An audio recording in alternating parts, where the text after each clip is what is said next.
All right, so are you ready to explore some seriously mind-bending ideas? You've asked us to dive into Thomas Campbell's ideas about consciousness and reality, especially from that Joe Rogan interview, and compare them to the law of one. Buckle up. We're about to get deep. You know, it is fascinating how Campbell and the Law of One, despite coming from such different sources, arrive at surprisingly similar conclusions. They both suggest that reality might be more like a simulation, that we're all part of a larger consciousness, and that the purpose of life is to evolve spiritually. Yeah, okay, so for those who haven't encountered Thomas Campbell before, can you give us a little background? Who is this guy? Well, Campbell is actually a physicist by training, but he spent decades researching consciousness and developed his own theory of everything, which he calls my big TOE. He blends science and spirituality in a really unique way, and that Joe Rogan interview definitely helped bring his ideas to a wider audience. Yeah, I remember being struck by how he used physics to support his idea of reality as a simulation. It wasn't just some vague spiritual concept. He was talking about quantum mechanics and information theory. Right. For a lot of people, that's a pretty big leap. Can you break down his core idea in a way that's easier to grasp, like for someone who's not a physicist? Sure. Imagine reality as a massive, incredibly complex video game. We're not in base reality, as Campbell calls it, but rather in a virtual reality created by a larger consciousness. Everything we experience, our bodies, the physical world, even our thoughts and emotions, are all part of this intricate simulation. So it's not just like a random, pointless matrix situation. There's actually a purpose behind this game. That's what Campbell proposes. He argues that the simulation was created for us to learn and evolve spiritually. Think of it like a cosmic training ground where we face challenges, make choices, and ultimately grow in consciousness. That's wild. And here's where it gets really interesting, because the law of one, which comes from this channeled entity called Ra, touches on a similar idea of a purposeful reality. Right. Can you give us a quick rundown on the law of one and where it comes from? Sure. The Law of One material was channeled back in the early 1980s, actually predating a lot of Campbell's work. A group of researchers used trance-channeling to communicate with an entity they called Ra, who claimed to be a collective consciousness from a higher density of existence. I know channeling can be a bit controversial. How can we be sure any of this information is legitimate? That's a question the Law of One itself encourages us to ask. It emphasizes the importance of discernment, using our own intuition and critical thinking to evaluate the information. However, putting that aside for now, the parallels between what Ross says and Campbell's ideas are hard to ignore. Okay, so let's dive into some of those parallels. What are the biggest things they seem to agree on? Well, one of the most fundamental points of agreement is the idea that consciousness is primary. Both Campbell and Ra suggest that consciousness is the building block of reality, not physical matter. In other words, instead of our brains creating consciousness, it's actually consciousness that's creating our brains and everything else we experience. It completely flips our usual worldview on its head. That's a huge shift in perspective. It makes you wonder if everything we perceive as solid and real is actually just a projection of consciousness. Right. Does this tying into their shared view of the purpose of life being spiritual evolution? Absolutely. Both Campbell and Ross see this simulation as a training ground for us to learn, grow, and expand our consciousness through the choices we make and the experiences we have. It's about evolving beyond our limited egocentric perspective and tapping into the larger interconnected consciousness that underlies all of reality. I know Campbell talks a lot about love being crucial in this process. Is that a theme in the Law of One as well? Absolutely. Both Campbell and Raw emphasize the importance of love, specifically unconditional love as the driving force of evolution. In the Law of One, this idea is connected to the very concept of the Law of One itself, the idea that we're all interconnected, all part of the same universal consciousness. So becoming more loving isn't just some nice side effect. It's actually the core mechanism of how we evolve and navigate this simulated reality. That's right. It's about recognizing the inherent unity of all things and expressing that understanding through love and compassion in our thoughts, words, and actions. It's like leveling up in the video game analogy, Yeah. moving closer to the ultimate goal of realizing our interconnectedness. They seem to be painting a very similar picture of reality as this grand stage for spiritual evolution. Yeah, But I'm sure they don't agree on everything, right? Where do some of their ideas start to diverge? that's a great question. And it's where things get even more intriguing. One of the key differences is in their conceptions of the creator.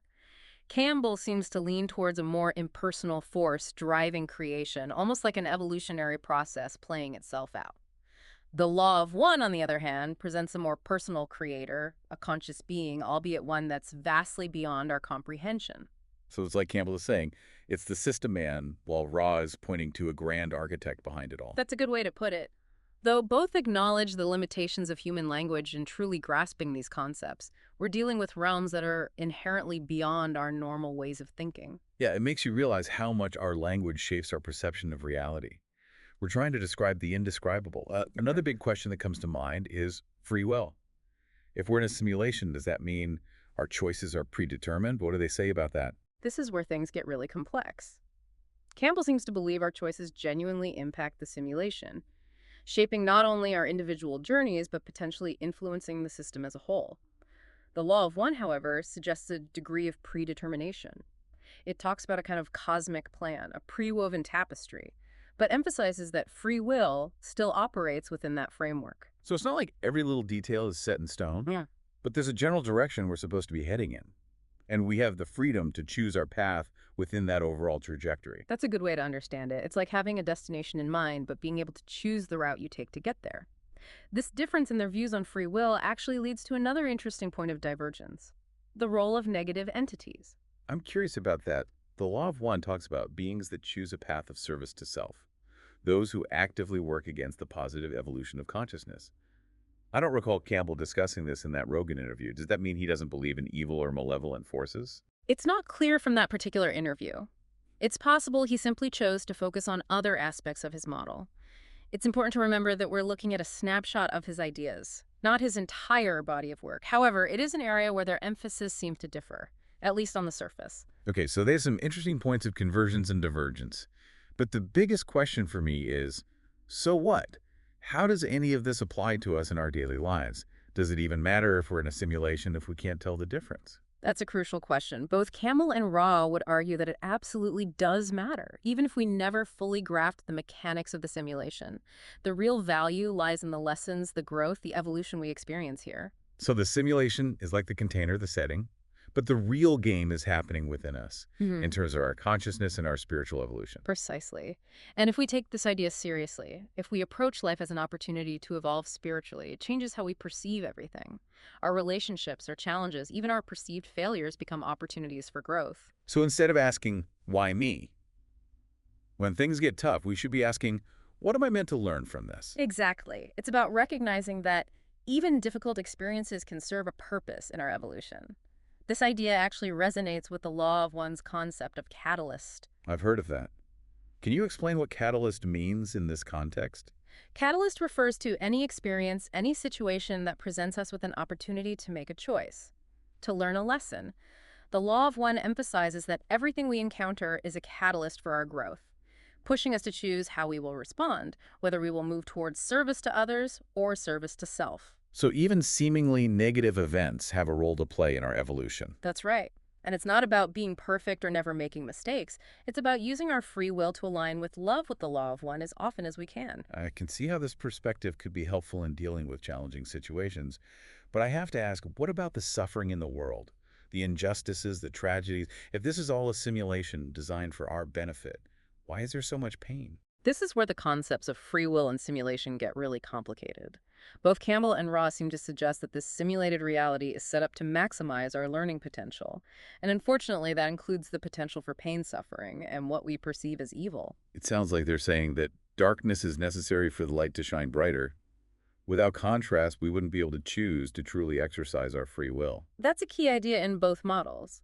It's not that the creator wants us to suffer, but that suffering is an inevitable byproduct of a system that allows for free will and the full spectrum of experience. And free will is so crucial because it allows us to genuinely choose love, which is the ultimate aim of this whole cosmic game. Exactly. Forced love isn't really love. It's only through freely choosing love, even in the face of darkness and suffering, that we truly evolve and fulfill the purpose of this simulation.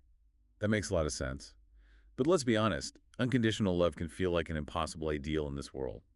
How do we even begin to grasp that concept, let alone put it into practice? It's definitely a lifelong practice, and both Campbell and Raw would say it begins with ourselves. They both emphasize the importance of self-love, of accepting ourselves with all our flaws and imperfections. I've heard that before. It's like putting your own oxygen mask on first, before helping others. That's a great analogy. And it's not selfish, it's essential. If we're constantly judging and criticizing ourselves, how can we possibly offer genuine love and acceptance to anyone else? So self-love is the foundation. Hmm. But then how do we take that love out into the world and actually make it unconditional, especially when we encounter people who might be, well, unlovable? That's the real challenge, isn't it? And neither Campbell nor Ra offer easy answers. They both suggest that it's about seeing beyond the surface, recognizing the divine spark within everyone, even those who might be acting in ways we perceive as negative. It's about remembering that we're all in this game together, even the so-called bad guys, because they're ultimately playing a role in our evolution too. That's a profound insight, and one that can be incredibly difficult to hold on to when faced with real-world suffering and injustice. But it's a core principle of both these models.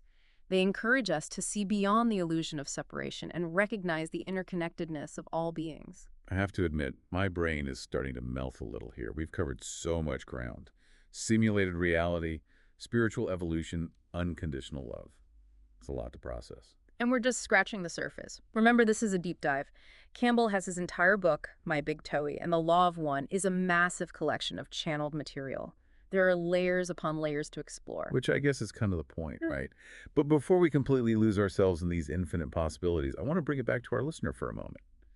What are some key takeaways they can walk away with from this conversation? That's an excellent question.